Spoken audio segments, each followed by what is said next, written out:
Fortunately, the final was just a simulation duel against an otherworld demon, and I passed it with ease.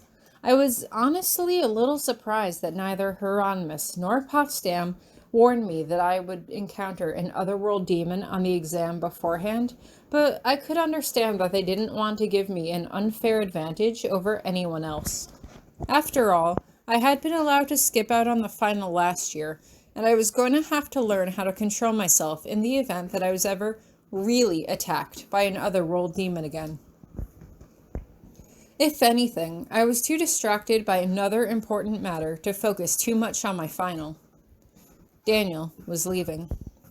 He had been teamed up with Barbara and another freshman named Ben in order to finish up his group final.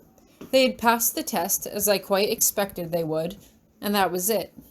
After tonight's May Day ball, he would be heading home. This isn't goodbye, Hieronymus reminds me. I understand that you are young yet, but people will come in and out of your life as you grow older. You'll still be able to talk to him through written correspondence. Didn't you already say that Daniel was excited about the prospect of having pen pals? Yeah, I guess, I replied glumly. I don't know. We were really close over the fall, and then these past few months, I was just really preoccupied with my own drama, and I just feel really selfish. I feel like I should have made more of an effort to spend more time with him.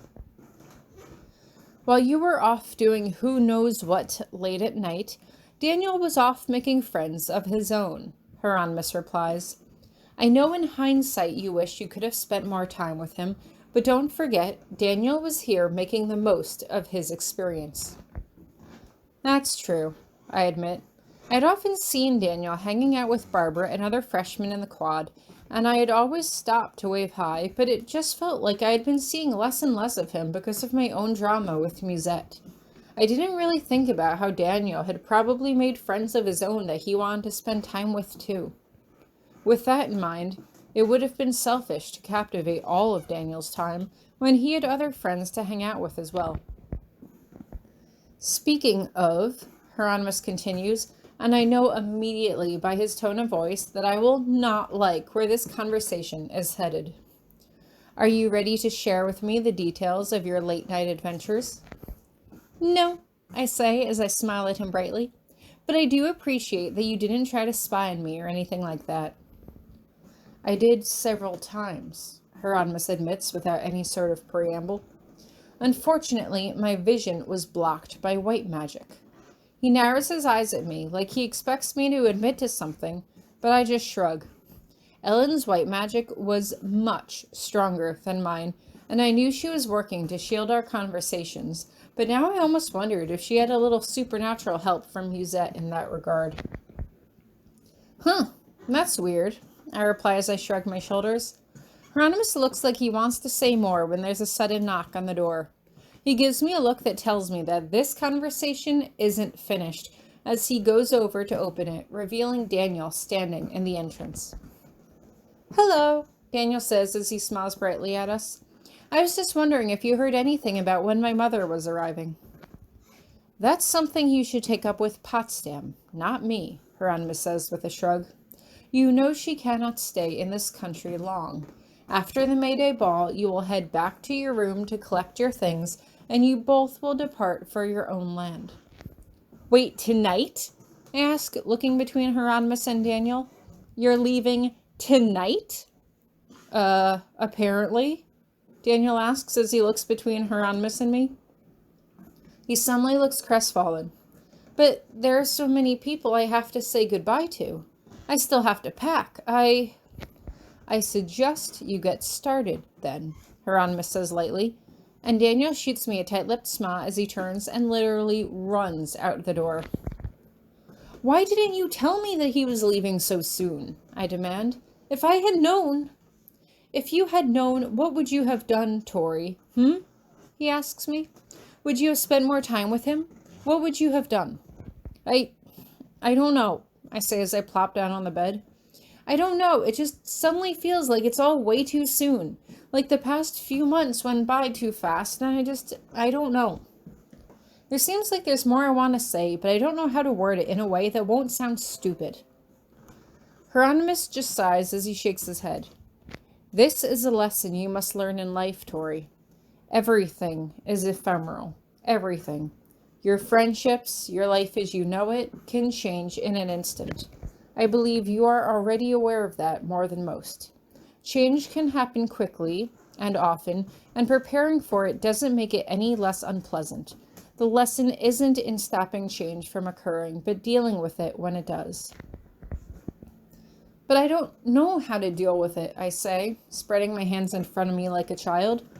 Like, I'm probably more hurt than Daniel is, but I just can't imagine never being able to see him again. Like, I know we'd said we'd visit and stuff, but suddenly it just doesn't feel real.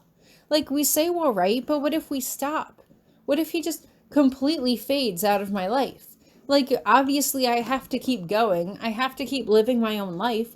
But what if I stop talking to him and I'm still okay after that? What does that say about me? Hieronymous purses his lips as he looks at me. Are we still talking about Daniel? Yes. No, I don't know. I take a deep breath in and out. Are we going to meet Daniel's mom? It would be poor form not to thank us in person, he says after a moment. Although, truth be told, any pleasantries will probably be stained by my former reputation. Oh, I say after a moment. Is that why she's meeting with Potsdam? Were you not invited to that?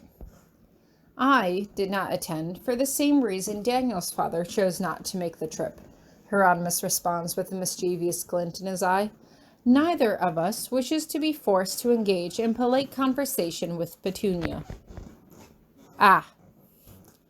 If you would so like, we could see them off, Hieronymous offers, privately after the May Day ball, as they make their return trip through the other world. I pause for a moment as I look over at him.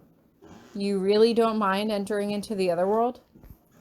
Briefly, Hieronymous reminds me. We will not stay long, but it is incumbent upon me to prepare you to enter the magical world after graduation, and restricting your access to the place where your magic is born seems a poor way to address this need. I shake my head, not understanding. But students aren't allowed to enter the other world anyway. Wild Seeds will go a full 4 years as a student without entering the other world.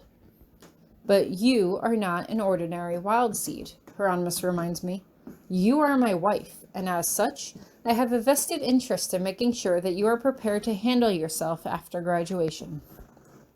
I pause for a moment as I hesitate, studying him. You said that if you were going to accept your father's seat as a viscount, you would be spending a lot of time in the other world at first. Did you accept his position? Is that why you want me to spend more time in the other world? A few minutes hardly counts as more time, Hieronymous says dryly, and I have already made myself clear. We will not talk about this. But it's already been decided, hasn't it? I ask him. I mean, you've been getting a lot more mail lately, like a lot more mail. And I haven't been snooping, but I can see that a lot of the correspondents have return addresses in European countries. Perceptive, he mutters under his breath. So it looks like we're back to keeping secrets from each other again, I say with a sigh. Me with my late-night friend drama, and you with your secret pen pals. Hieronymous shakes his head as he looks away. This is not the time to discuss this. Considering this is your last night to spend with Daniel Callister, would you like to attend the May Day ball? I just shake my head. I haven't been to one so far, and it's not like anyone has asked me to go with them. Hieronymous raises an eyebrow.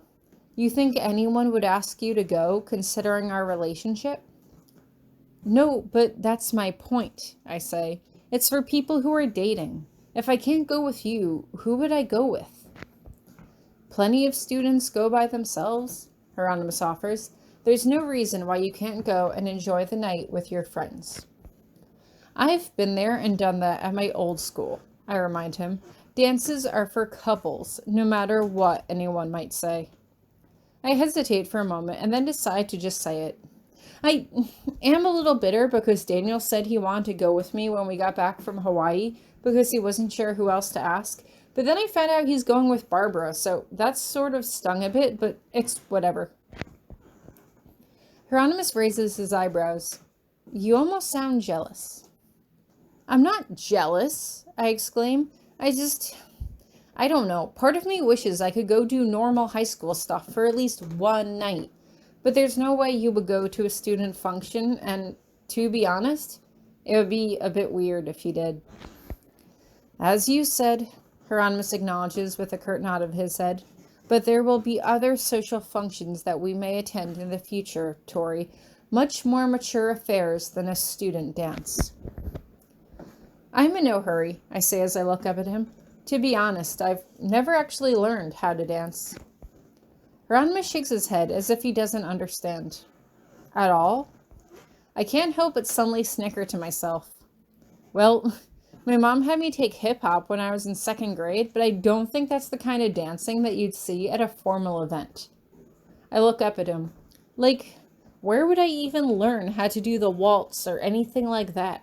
I didn't learn important life skills like how to dance at my old school. I learned useless things, like math. Yes, and I'm sure you consider learning how to properly use the English language to be a waste of time as well, he asks, returning my sarcasm with his own. I don't know. I'd never learned your English, I point out. Like how a biscuit is a cookie, or if someone is chuffed, they're happy. Oh! My face brightens. And I know that bloody is sort of a swear word, but that's only because you use it when you get really enraged about something. Hieronymus just rolls his eyes and I giggle. Will you teach me other English words? Like what? Anything, I tell him happily. I want to learn everything from you. You are the smartest and most educated person I've ever met. I can tell Hieronymus is blushing slightly as the corner of his lips quirks up in a small smile. Yes, well, hopefully you will get to meet many more people in your lifetime that will only help further your appreciation for knowledge. Maybe, I admit, but there's no one who could ever replace you. Hieronymus's blush deepens. So if you don't plan on going to the dance tonight, what do you wish to do until it's time to see Daniel off? Well, let's see, I say as I stand up and start to walk towards him. My first year, I got my first kiss. Then last year, we had another night of firsts. What kind of firsts can we try this year? Oh, I think I have a few ideas, Hieronymus says as he takes my face in both hands and kisses me deeply.